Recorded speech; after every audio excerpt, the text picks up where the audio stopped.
Aujourd'hui, un petit épisode épique. On va comparer la R5 classique thermique d'époque avec la R5 électrique de 2024. Je vais traiter plusieurs petits points importants à ce sujet, mais on va surtout parler de la batterie et de l'impact carbone de la batterie de la R5 électrique. En effet, à sa production, cette batterie pollue énormément. Donc, cette fois-ci, je compare deux voitures identiques, c'est les mêmes modèles, une qui est thermique ancienne et une récente qui est électrique. Allez, c'est parti. La nouvelle Renault 5 e-Tech est équipée d'une batterie de 52 kW, offrant une autonomie de 410 km maximale. Elle est assemblée, je précise bien, assemblée avec soin en France. C'est bien expliqué dans la brochure, je vous mets la capture d'écran.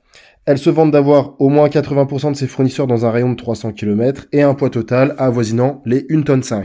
Cette voiture moderne intègre une quantité impressionnante de matériaux recyclés, prônant la durabilité et l'innovation. Maintenant, retour aux années 90 avec la R5, donc assemblée dans l'usine de Maubeuge en France. Toutes les pièces moteurs, carrosserie, châssis, etc. étaient produites dans différentes usines, toujours en France, Flins, Dieppe, Douai, faisant de cette voiture un véritable bijou de l'industrie française. Avec son moteur de 1 litre de cylindrée et une consommation moyenne d'environ 5,5 litres au 100 km, la R5 était le symbole du Made in France authentique à 100%. Avant d'aller plus loin, je vais apporter quelques précisions. J'avais déjà fait une comparaison entre une 205 et une Tesla. Beaucoup m'ont reproché le fait de ne pas prendre en compte l'impact carbone pour l'extraction du pétrole. Ici, je vais clarifier les choses. Les tonnes de CO2 qui sont prises en compte pour les batteries électriques sont uniquement liées à la production industrielle. Ça exclut totalement l'impact de l'extraction minière. De cette façon, la comparaison, elle est juste entre les véhicules électriques et thermiques, puisque je mets l'extraction minière pour l'un et l'extraction pétrolière pour l'autre. Je le précise car comme ça, on ne dira pas que les calculs ne sont pas bons. Donc on va arriver maintenant sur le sujet qui fâche, l'équivalent carbone de la batterie. La R5 électrique a une batterie de 52 kW. Actuellement, selon les données industrielles, ça génère environ 10,4 tonnes de CO2 à produire pour 52 kW.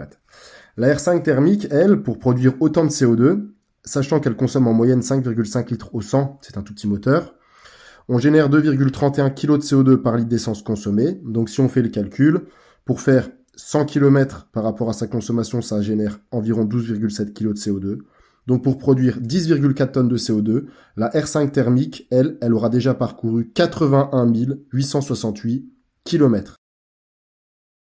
Donc là, vous l'aurez compris, le but de la démonstration, c'est tout simplement de montrer que pour fabriquer simplement une batterie, juste pour fabriquer une batterie sur un véhicule électrique, le même véhicule thermique, lui, il aura déjà fait 81 000 km pour avoir le même équivalent. C'est énorme. Bien entendu, l'électrique a ses avantages, faible entretien. Ensuite, passer 80 000 km, ça va rattraper son impact environnemental. Mais après la batterie, il faudra tôt ou tard la remplacer et il faudra aussi à un moment la recycler. Et ça, c'est catastrophique. Les batteries de démarrage qu'on a dans les voitures à moteur thermique, ça n'a rien à voir. C'est des batteries plomb-acide, ça se recycle parfaitement bien. Donc, il est vrai que ça a ses avantages et ses inconvénients, mais quand on part déjà de 0 à 81 000 km, la différence, elle est énorme. Ça serait pas peut-être préférable de moderniser d'anciennes voitures comme la Super 5, les convertir à l'éthanol, passer au GPL, faire 2-3 petites modifications et les moderniser, les restaurer, les conserver, parce que c'est ça l'écologie, le développement durable, c'est pas jeter, refabriquer. Le développement durable et l'écologie, c'est conserver, c'est essayer au maximum de préserver, pas de tout le temps jeter et de tout refaire. Et là, encore une fois, on a un véhicule qui a largement les 30 ans de vie. Le véhicule électrique, je pense pas que dans 30 ans, il sera dans le même état que la Super 5 qui est dans cette vidéo et en photo que je suis en train de refaire. Donc voilà, il faut rester un petit peu réaliste et il faut pas exagérer les choses.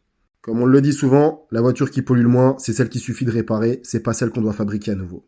Je vous remercie d'avoir regardé ce petit court-métrage. C'était le Mamayou. Les commentaires sont libres, alors n'hésitez pas à débattre et surtout, restez branchés.